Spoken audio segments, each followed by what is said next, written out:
भारत की वर्तमान आर्थिक और सांस्कृतिक विरासत एक लंबी प्रक्रिया का परिणाम है। भारत की वर्तमान आर्थिक और सांस्कृतिक विरासत एक लंबी प्रक्रिया का परिणाम है। भारतीय इतिहास की शुरुआत सिंधु घाटी सभ्यता के जन्म और आर्यों के आने से कर सकते हैं। भारतीय इतिहास की शुरुआत कहाँ से कर सकते हैं? सिंधु घाटी सभ्यता के जन्म और आर्यों के आने से कर सकते हैं। कहाँ से कर सकते हैं? सिंधु घाटी सभ्यता के जन्म और आर्यों के आने से भारतीय इतिहास की शुरुआत हम कर सकते हैं।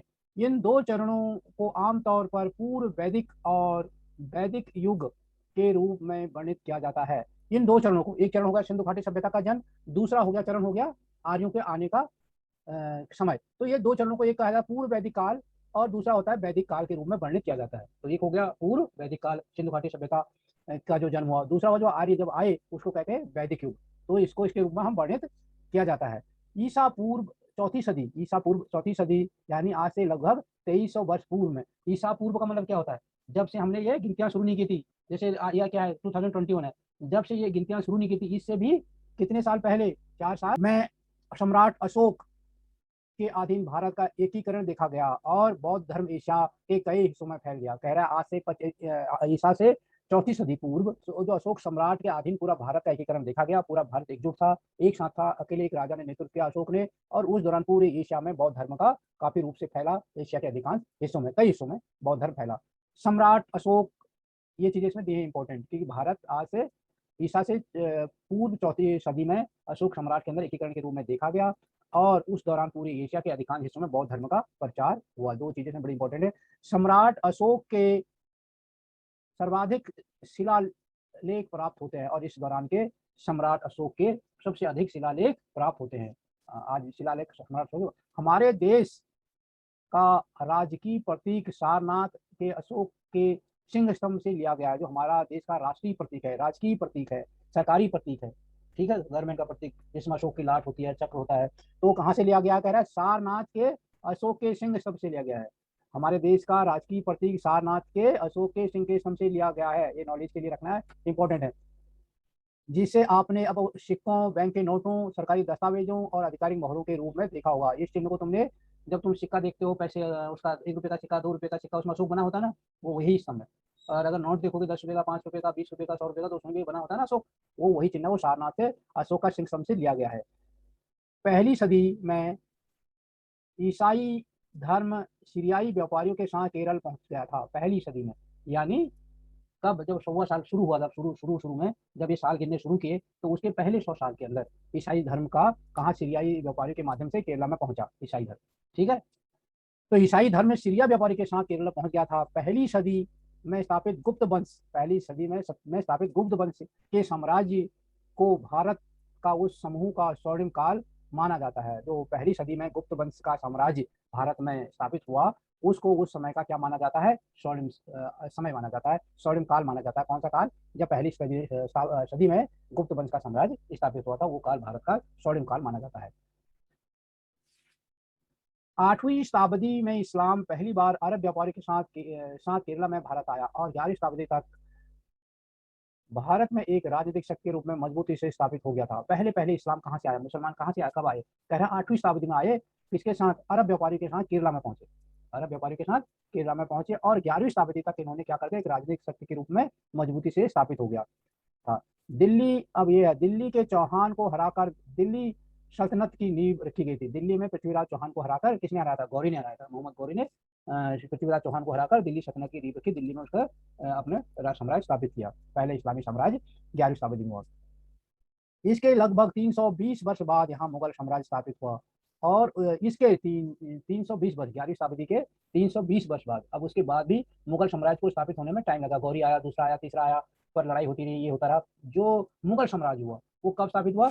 11वीं शताब्दी के 320 साल बाद, यानी सदी में जब मुगल साम्राज्य स्थापित हुआ तो भारत ने क्या किया? एक राजनीतिक एकता का बड़ा पैमाना हासिल किया। अब इस काल में देखो, ध्यान से, जरा इंपॉर्टेंट, इस काल में भारत में राष्ट्रकूट, प्रतिहार, पाल, सेन, चालुक्य, सातवाहन, परमार, अहोम, चोल, पाइया, विजयनगर साम्राज्य भी फले फूले। ये सारे साम्राज्यों के नाम हैं। तो ये भी उस दौरान काफी फले फूले। कब? जब मुगलों का साम्राज्य था देश में।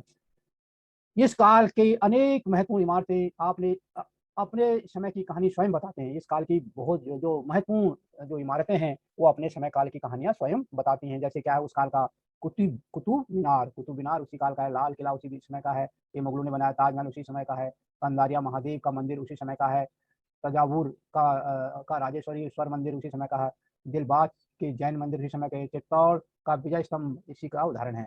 उस समय के ये सारी इमारतें हैं जो अपनी कहानी उस समय की स्वयं बखान करती हैं। गुरु नानक देव जी ने सिख धर्म शुरू किया था और उसी दौरान गुरु नानक देव ने सिख धर्म की भी शुरुआत की थी।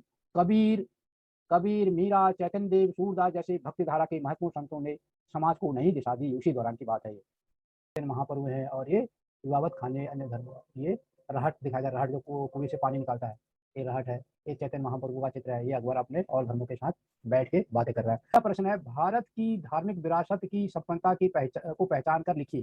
तो भारत की वर्तमान आर्थिक और सांस्कृतिक विरासत एक लंबी प्रक्रिया का परिणाम है। वो हमने पढ़ा ही था तुमने।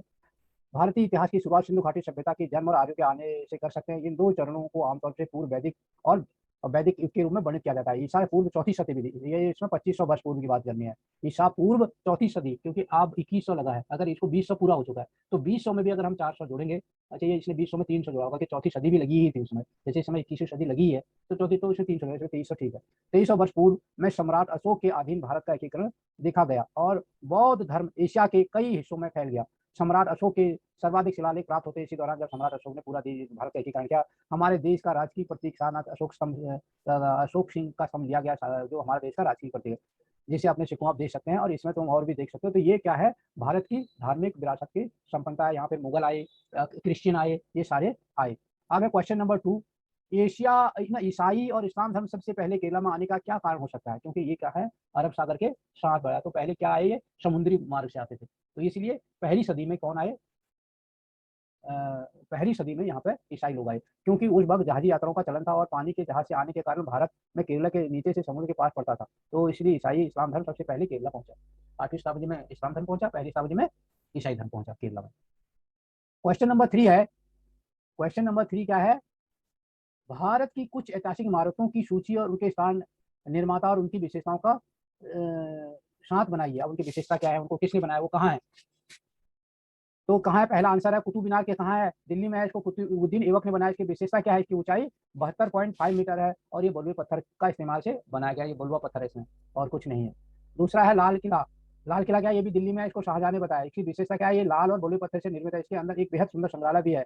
ऐसे ही बहुत सारी चीजों को तुम बना के लिख सकते हो, जैसे ताजमहल के बारे में लिख सकते हो और दूसरी चीजों के बारे में लिख सकते हो। भारत विदेशी व्यापारियों को सदैव आकर्षित करता रहा है, इसके कारण बताइए।